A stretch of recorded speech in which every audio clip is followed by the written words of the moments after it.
Vous savez que je parle beaucoup de l'entre-soi. Mais l'entre-soi, c'est aussi le parti politique. L'entre-soi, c'est aussi l'association qui réunit les gens qui poursuivent un certain intérêt, un certain objectif. Donc ça n'a rien de si extraordinaire que ça, l'entre-soi. Si l'individu ne partageait pas un entre-soi avec d'autres personnes, ben, il n'y aurait pas de société, il n'y aurait pas de parti politique, voilà. Donc on voit bien que nos sociétés fonctionnent sur les entre-soi. La question, c'est de savoir gérer l'entre-soi. Mais de toute façon, l'individu est indissociable, même quand il prétend le contraire. Et là, on retombe dans le cas de l'astrologie, parce qu'il y a des moments où la personne ne veut plus entendre parler de l'entre-soi auquel elle appartient. C'est la phase d'amnésie. Faisons table rase du passé. Et à un autre moment, cette même personne, subjectivement, intérieurement, va au contraire avoir besoin de se recentrer, de se re-enraciner.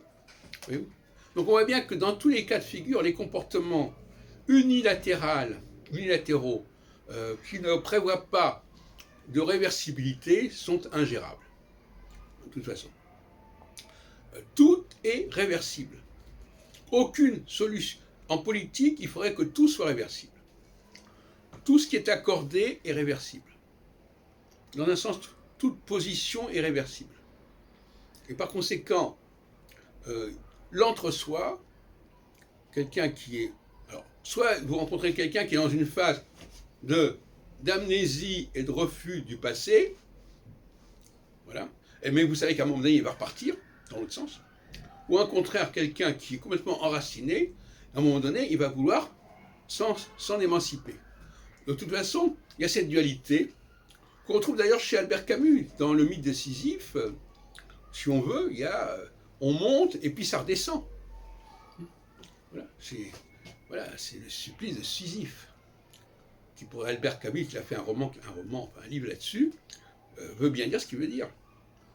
Alors lui, il appelle ça l'absurde, d'une certaine manière. Alors, on peut dire effectivement, c'est comme la tapisserie de Pénélope. On l'a fait et on l'a défait. On l'a fait et on l'a défait. Ben ça, c'est la condition humaine, d'une certaine manière. Et le comble, ce serait les astrologues qui ne seraient pas conscients de ce processus qui fait que les choses se font et se défont, se nouent et se dénouent. Ça me paraît la moindre des choses qu'on puisse attendre d'un astrologue. Et quelqu'un qui ne... Autrement dit, une prévision astrologique devrait toujours prévoir qu'à un moment donné, ça va se retourner. Ça, c'est une condition épistémologique absolument incontournable.